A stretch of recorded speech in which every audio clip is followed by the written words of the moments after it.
नमस्कार, आप देख रहे हैं पटना न्यूज एक्सप्रेस और मैं हूं आपके साथ सर्वेंद्र कुमार। गृह मंत्री अमित शाह पर बाबा साहब के अपमान का आरोप। कांग्रेस प्रवक्ता डॉक्टर अशोक गगन ने की इस्तीफे की मांग।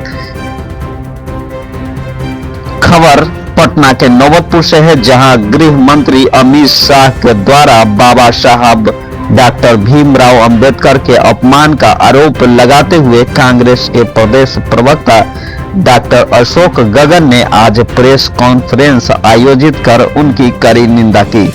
डॉक्टर गगन ने कहा कि बाबा साहब देश के संविधान निर्माता और दलित समाज के उत्थान के प्रतीक हैं।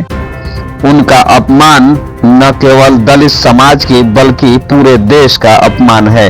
प्रेस कॉन्फ्रेंस में डॉक्टर अशोक गगन ने गृह मंत्री से तत्काल इस्तीफे की मांग करते हुए कहा कि बाबा साहब के अपमान को कांग्रेस पार्टी किसी भी सूरत में बर्दाश्त नहीं करेगी। देश में उनके योगदान को नकारने की कोशिश करने वालों को माफ नहीं किया जाएगा। वहीं कांग्रेस प्रवक्ता ने यह भी कहा कि अगर गृह मंत्री ने माफी नहीं मांगी और इस्तीफा नहीं दिया तो कांग्रेस देशव्यापी आंदोलन भी करेगी। क्या कुछ कह रहे हैं प्रवक्ता डॉक्टर अशोक गगन, खुद ही सुने। बिहार के पटना जिला अंतर्गत नौबतपुर प्रखंड में print media, electronic media, social media platform के सभी साथियों का इस पत्रकार वार्ता में हम लोग बिहार प्रदेश कांग्रेस कमेटी, अखिल भारतीय कांग्रेस कमेटी और पटना जिला कांग्रेस कमेटी से आप सबका हार्दिक स्वागत, आप सबका हार्दिक अभिनंदन। दोस्तों, आप सबको जानकारी होगी कि आज से 5-6 दिन पहले लोकसभा के अंदर देश के महान स्वतंत्रता सेनानी, कानूनविद डॉक्टर बाबा साहब अम्बेडकर को अपमानित करने का कुत्सित प्रयास भारतीय जनता पार्टी और एनडीए गठबंधन के कई नेताओं के द्वारा किया जा रहा है। आपको याद हो कि देश के गृह मंत्री के द्वारा देश के सर्वोच्च संस्थान लोकसभा में बाबा साहब अम्बेडकर को लेकर के एक हंसी मजाक की बुनियाद तैयार की जा रही है, जो भारत के तमाम सिविल सोसाइटी के लोग और इंडिया गठबंधन के लोग इसकी भर्त्सना करते हैं।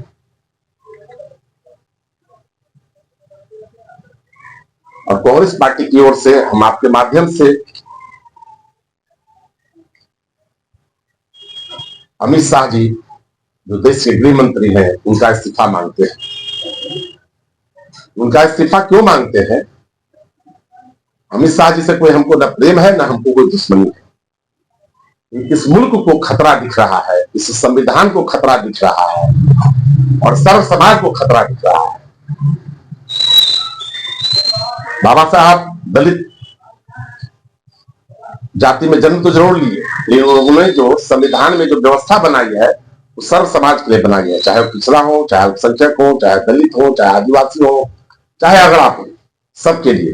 लेकिन भाजपा नीति गठ जो अभी एनडीए की सरकार है वो इस बात को समझ नहीं पा रही है। अभी तो कुछ दिन पहले लोकसभा चुनाव में वो संविधान बदलने का प्रण कर रही थी, 400 सीट लाइए और संविधान बदलिए की कहानी के साथ। लेकिन आप सबके माध्यम से देश का सम्मानित मतदाताओं ने उसको 240 पर लाने का काम किया। आप सब उसके लिए बधाई के पात्र। मित्रों, हम रोज रोज संविधान और आघात सहते देख नहीं सकते। एक विपक्ष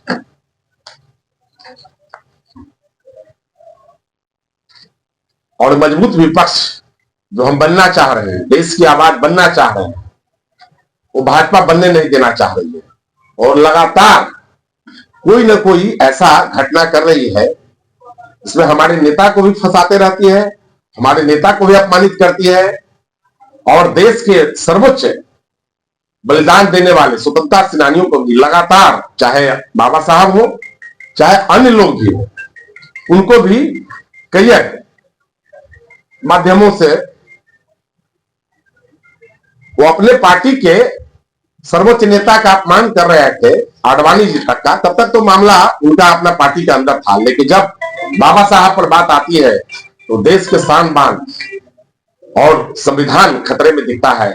लगता है कि आज मजाक उड़ा रहे हैं, कल तक संविधान बदलने की बात करते थे, आने वाला समय में और बहुत कुछ करेंगे। तो हम एक जागरूक नागरिक, एक जागरूक संवैधानिक पार्टी, राष्ट्रीय पार्टी और इंडिया गठबंधन के महत्वपूर्ण घटक होने के नाते हम लोग का धर्म है कि देश के अंतिम व्यक्ति तक बाबा साहब अम्बेडकर के सम्मान में उनकी आवाज को पहुंचाए और देश के माननीय प्रधानमंत्री नरेंद्र मोदी जी से भी आग्रह करना चाहते हैं कि आप सबके माध्यम से उन तक ये संदेश जाए कि तुरंत अमित शाह जी का इस्तीफा लें और देश के संविधान में इस मुल्क के लोगों का भरोसा बना रहने दें। आप सब लोग आए, इसके लिए बधाई और शुभकामनाएं। एक सवाल था, वो आप बोल रहे हैं संविधान खतरे में है, लेकिन वो लोग बोल रहे हैं कि देश खतरे में और हिंदू खतरे में, क्या कुछ कहना चाहिए? मैं तो स्वयं हिंदू हूं, सनातन धर्म में ही मैं जन्म लिया हूं, लेकिन मैं भाजपा ही नहीं। हम सब धर्म को मानते हैं और हिंदू धर्म को हम विशेष तौर पर मानते हैं, क्योंकि मेरा मानव जोनी में भी जन्म हुआ और सनातन धर्म में जन्म हुआ, हिंदू परिवार में जन्म लिए। भाजपा वाले लोग को थोड़ी गलतफहमी हो गई है कि भाजपा का मतलब ही हिंदू होता है। ये बड़ा दुर्भाग्यपूर्ण है। हमारी सांस्कृतिक धरोहर को भी आघात पहुंचा रहे हैं, जिस तरह से वो संविधान को आघात पहुंचा रहे हैं, हमारे धर्म को भी खतरा में डाल रहे हैं, धर्म के साथ भी मजाक कर रहे हैं। राम तो सबके हैं, नरेंद्र मोदी राम जी बुलाए हैं क्या? राम तो सबके हैं। गलतफहमी, और जब जब देश का युवा, देश की महिलाएं, देश के किसान, देश के गरीब, देश के व्यापारी अपना हक हकूक की मांग करते हैं, तो नरेंद्र मोदी, अमित शाह और भाजपा के जो तमाम लोग हैं वो चीजों को मोड़ करके धर्म की ओर मोड़ना चाहते हैं। अरे भाई, कोई अचानक भारत में हिंदू धर्म आ गया है क्या? पहले जो है हम लोग हिंदू नहीं थे। अरे हजारों हजार साल हमारा इतिहास है ना, सनातन का इतिहास कोई 2014 के बाद से आया है क्या? ये संविधान को भी खतरा में डाले हुए हैं, मुल्क को भी खतरा में डाले हुए हैं, और सबसे बड़ी विडंबना है ये धर्म को भी खतरा में डालना चाहते हैं, धर्म पर भी मजाक करना चाहते हैं। हजारों हजार साल हमारी पुरानी सांस्कृतिक विरासत को भी ये बार बार चैलेंज दे रहे हैं। राम को लाए हैं नरेंद्र मोदी जी राम को लाए हैं। हम राम के पुजारी नहीं हैं, हम व्यापारी नहीं है, हम व्यापारी नहीं, हम व्यापार नहीं कर रहे हैं, हम वोट के लिए इस्तेमाल नहीं कर रहे हैं भगवान राम का। उनके चरण में तो है, हम क्या, मेरे हजारों साल लाखों वर्ष के पुरखे सब उनके पुजारी हैं, सब रहेंगे, आगे भविष्य में भी रहेंगे। लोकसभा चुनाव में यह नारा था, जो राम को लाए हैं हम उनको लाए। लोग ने नहीं लाया ना, लोग 302 से ला दिया 240 पर, और खुद चुनाव हारते हारते माननीय प्रधानमंत्री जी बच गए किसी तरह से, बाई डिफॉल्ट बच गए। चुनाव तो ऑलरेडी हार चुके थे। क्योंकि आज का मंच उन मुद्दों पर आधारित नहीं है। आज का मंच है इस देश में लोकतंत्र को मजबूत बनाना है और बाबा साहब अम्बेडकर द्वारा बनाए गए संविधान की रक्षा करनी है।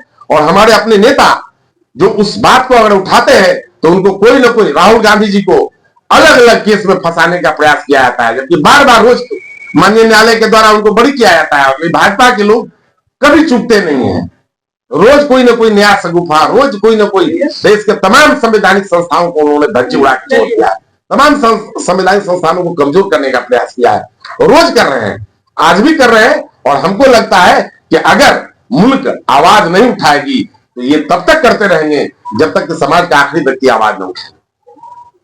आपके माध्यम से हम उन तमाम लोगों को भी जागरूक करना चाहते हैं।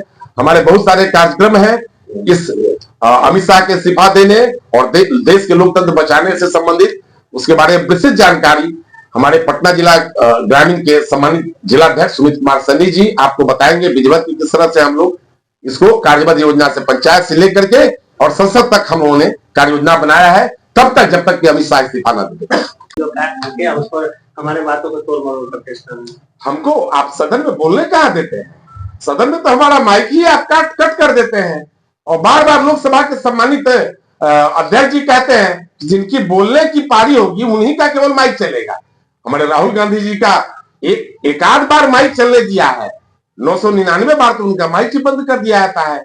बात रह गया प्रतिपक्ष में नेता हमारे माननीय मल्लिकार्जुन खड़गे साहब का भी माइक बार बार बंद कर दिया जाता है। बोलने आप कहाँ दे रहे हैं?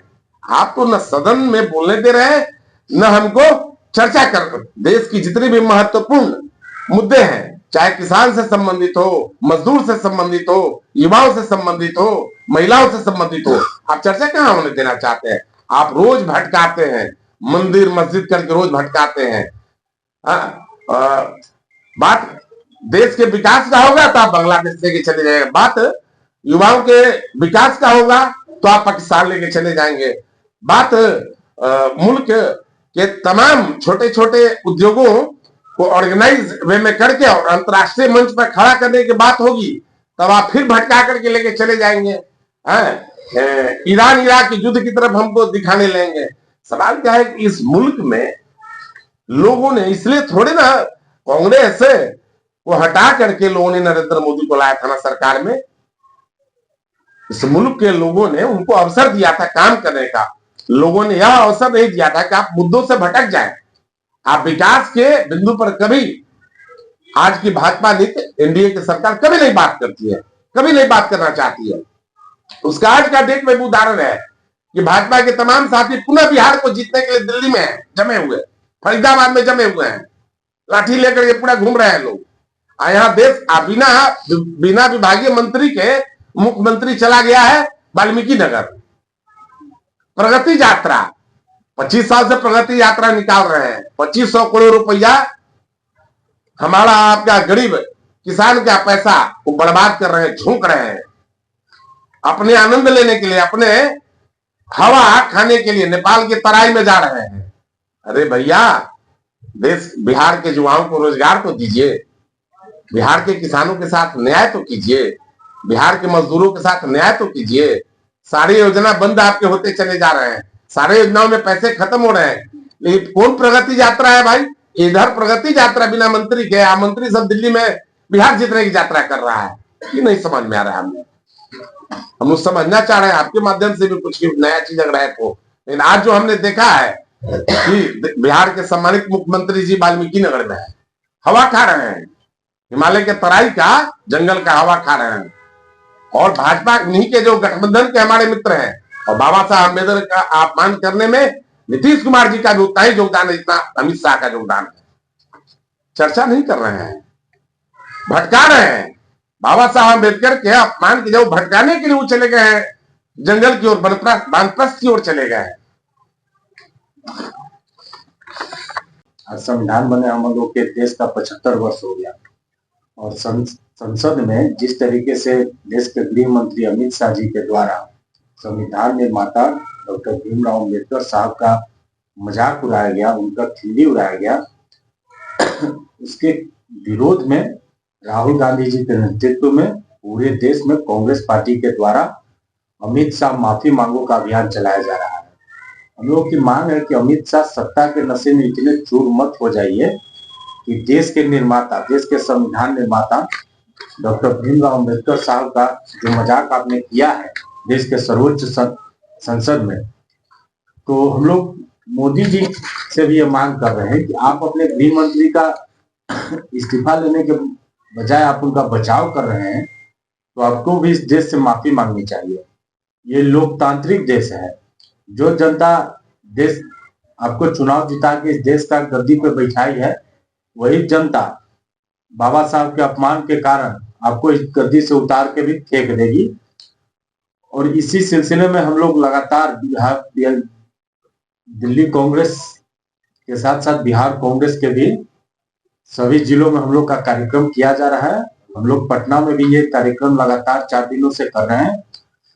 और कल भी हम लोग का एक कार्यक्रम, बहुत बड़ा कार्यक्रम है, पद यात्रा डॉक्टर भीमराव अम्बेडकर साहब के मूर्ति पर माल्यार्पण करके पटना जिला ग्रामीण कांग्रेस कमेटी, पटना शहर की कांग्रेस कमेटी माल्यार्पण करके सदमूर्ति के पास हम लोग पद यात्रा निकालेंगे।